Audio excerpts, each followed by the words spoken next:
Welcome to another video from DIY Daily.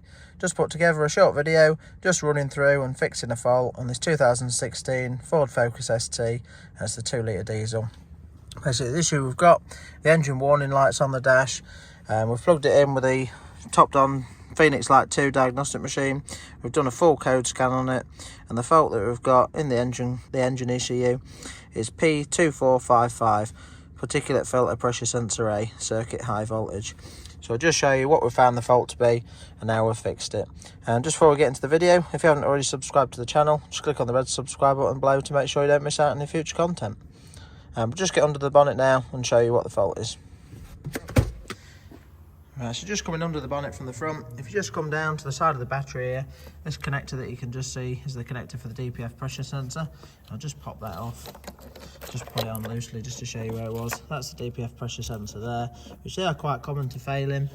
But the wiring for it, the issue we've got with this one is actually the wiring. And if you follow the wiring loom, it comes up from the back, it loops down. I've stripped this loom off, it's not too bad to strip at all. This is a little conduit that was just round it.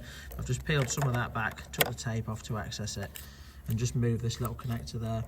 But if you follow the wires from the pressure sensor, just coming out, this little green and orange wire is completely broken in half.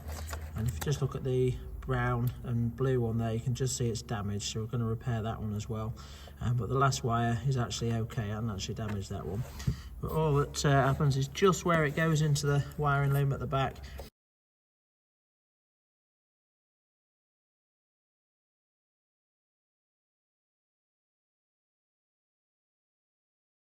obviously this is all normally taped up, but it's just kinked and just snapped off at the back there. So all I'm going to do, repair these two wires, and we'll tape the loom back up, put the conduit over, and just tidy it all back up.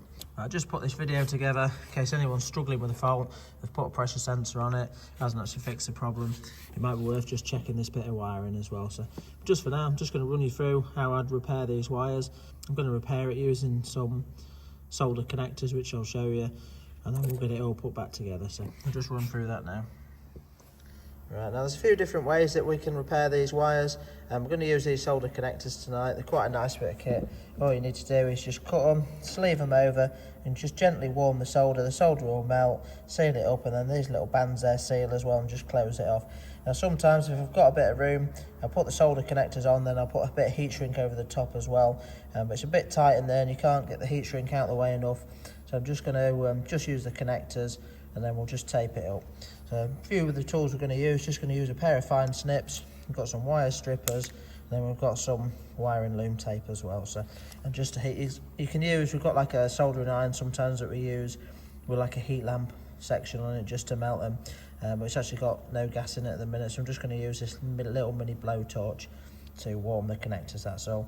Just with a blowtorch, you just need to be a little bit careful, just make sure you're not burning anything around, and that's all.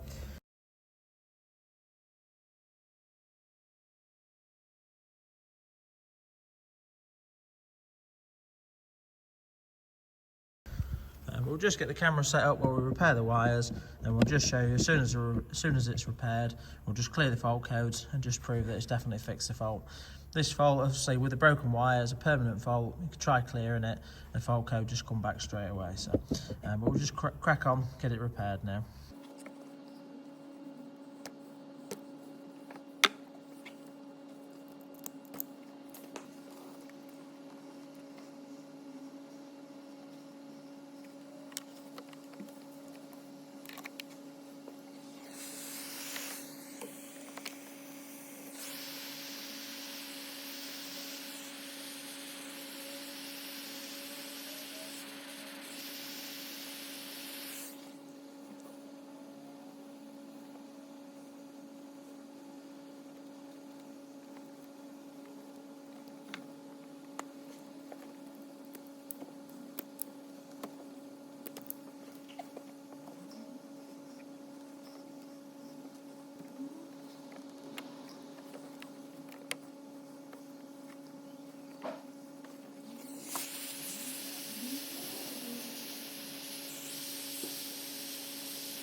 So you can just see I've got some nice couple of sealed solder joints there now.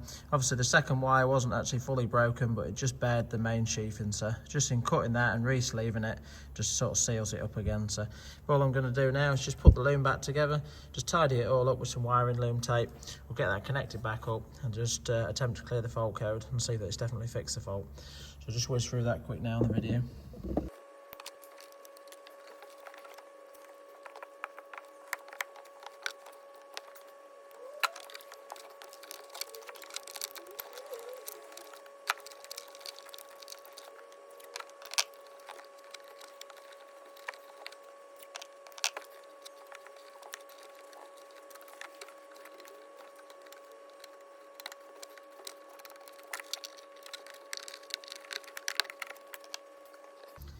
Right, so that's everything back together now, exactly as we took it apart. As you can see, it's not too bad to access. If you do want a little bit more room, you can like undo the hose clips for the air pipe here and get that out of the way. But really, it's not too bad to do. I've just found just undoing that connector just allows you to just get that out of the way a little bit and just pull the loom up a little bit further. But now that's done, we'll just clear the fault code and just show you that it's fixed the fault. So still using this Topdown machine, been using this for a good few months now.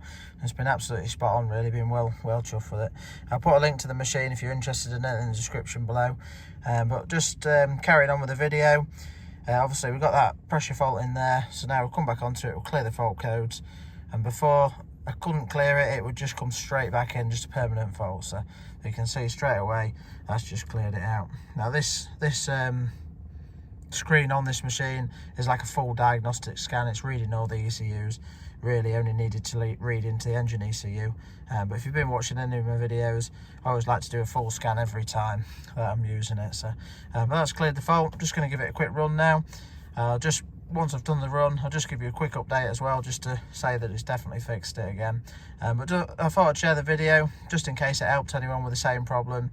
So if anyone's fitted a pressure sensor and they've still got the fault there and they're just struggling with it. So but yeah, I'll just give you a quick update. I'll just flash through the video while we do it, just after the road test, that's all. Right, so we've just got back from a road test. We've done about 4 miles. It's run absolutely spot on. No issues going into limp mode or anything like that. We've got no engine warning light on there. And we've just done another full scan with Topdown Diagnostic machine. And we've got a clean bill of health on there, so no faults at all returned. So it's definitely fixed the problem.